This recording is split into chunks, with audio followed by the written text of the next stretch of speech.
Football has really evolved through the years. The type of football that used to be enjoyed and the type of footballers that used to dominate some years back aren't the same as what we see now, and what we have noticed is that there are certain players around now who would have been massive hits in previous generations for one reason or another.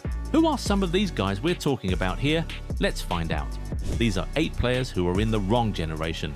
Let's start with Jeremy Doku. The Belgian is a pure entertainer and creator, but in this generation wingers have to also score goals for them to be properly appreciated. If Doku was playing in the 90s or 2000s, he would probably have had a much better reputation. Back then, football was just about entertainment, and there wasn't social media to micro-analyze every single game and every single action. I mean, back in 2005, Ronaldinho, who played as a winger, won the Ballon d'Or and was the undisputed best player in the world that year with just 9 league goals. That simply won't fly these days. Even in the days of Hazard, he was venerated for his dribbling and his creativity, which earned him legendary status at Chelsea and in the Premier League. But right now, despite always topping the charts for successful dribbles and often creating opportunities for his team, Doku doesn't get that much respect from rivals or even his own fans. You start to feel like if he was in a different generation, the story would have been much more different. There are a couple more Man City players we think are in the wrong generation. Do you know who we're talking about here? Take a guess in the comments, we'll see if you're right soon.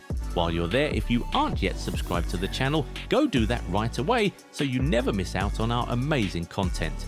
Now back to the video. Arda Guler is another player who certainly feels like he's in the wrong generation. He is a 10 who just wants to pass the ball around and create chances for his teammates. Some years back, he would have been one of the best players in the world. I mean, this dude would have fit right in the days of Joe Cole, Mesut Ozil and Dennis Bergkamp. And this is not even a question of whether Guler is as good as they were. He is just that type of player. Back then, you could be a 10 and a 10 alone. You didn't need to be the strongest or the fastest. Some fans would have even called them twinks. But provided you were technical, could keep the ball and create chances, you were always going to be special. But that role, sadly, is now outdated. Teams now want 10s who are strong in duels like Bellingham, who can score at a high rate like Palmer, or who can do both like Fermin Lopez. There isn't much space for the Ozil-type players anymore, which is exactly what Guler is. And it's a very similar case to that of Joao Felix. You watch him and you can tell that he is very talented. When he is in the mood, he is simply unstoppable. He's truly one of the most technical players of his generation, but his position is now outdated. Felix is not a winger, not a midfielder, and not a striker. If you try to play him in any of those positions, you would end up not liking the results. He was born to play just behind a striker, you know, sort of like Kaká did. But teams in this generation just don't make provision for this kind of player anymore. Some people say that Felix's problem is that he is inconsistent, but back then, you could actually be inconsistent without it affecting your reputation because there was no social media to monitor every single game every player played. When Kaká won the Ballon d'Or in 2007, he had a period of 3 months when he didn't score a single league goal. Zidane often went several months without scoring and is still remembered as one of the greatest ever.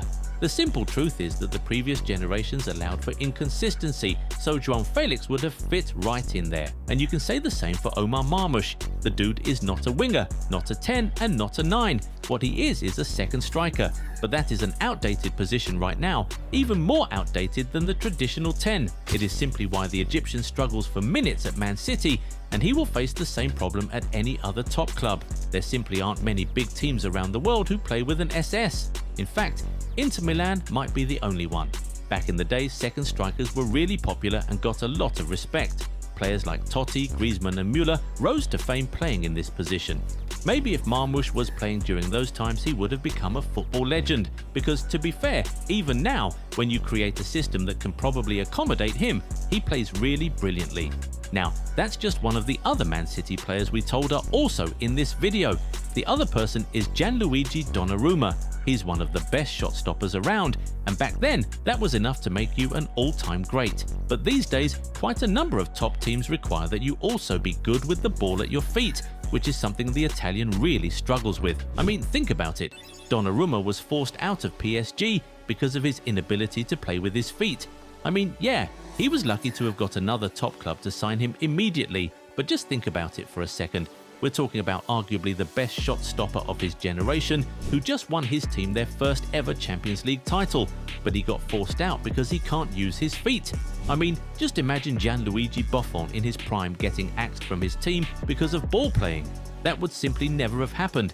This is the reason we think Donnarumma might be in the wrong generation. He still gets due praise for being a top goalkeeper, but in previous generations, he perhaps would have been rated even more highly. Now, from a current City player to a former one, let's talk about Jack Grealish. It is because of the generation he found himself in that he was forced to play as a winger. He's really just a player who wants to play a free role and enjoy himself on the pitch, but with how very structured and robotic football has become, there just isn't any big team that will give him the kind of freedom he wants. Grealish isn't fast, nor is he a prolific goalscorer. What he can do is create, dribble, entertain, and win fouls every now and again. He has those maverick traits, and in the 90s and early 2000s, he would easily have been one of the best players in the world playing for a top team. But in this generation, only smaller teams with nothing much to fight for can afford to give a player like Grealish that much freedom to operate however he likes. Now, Joshua Zirkzee is another guy who is definitely in the wrong generation. His case is very similar to that of Joao Felix, very technical player who can create chances, but his position is just one that many top teams don't make provision for anymore. Zirkzee is neither a 9 nor a 10. He even said it himself that he's more of a 9.5. But like we just said, football is now too strict and too structured that these players without a defined role in a 4-3-3 setup will really struggle to fit into most top teams. Zirkzee cannot operate as a midfielder and is simply not best suited for the centre-forward position either.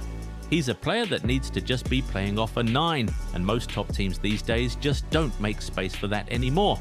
Finally, Ferland Mendy is one player who's certainly in the wrong generation. He is a left-back with close to no attacking quality at all.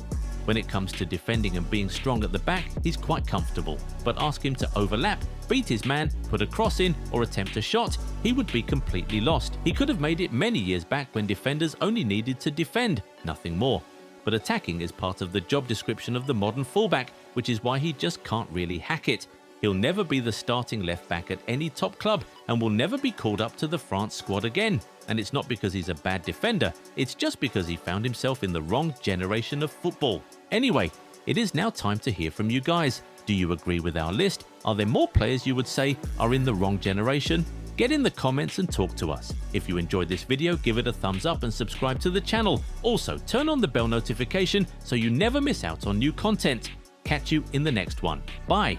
Hey Goal 90 family, what's good? The World Cup season is here and you already know the vibes on this channel. So for everyone who's been rocking with us, Goal 90 Shop has World Cup jerseys for the whole squad. Men, women and kids. Whatever country you're repping, we've got ya. Home kits, away kits, clean classics and the loud ones. Instant match day energy. And it's love from us. Free shipping worldwide. Grab yours now and let's run this tournament together.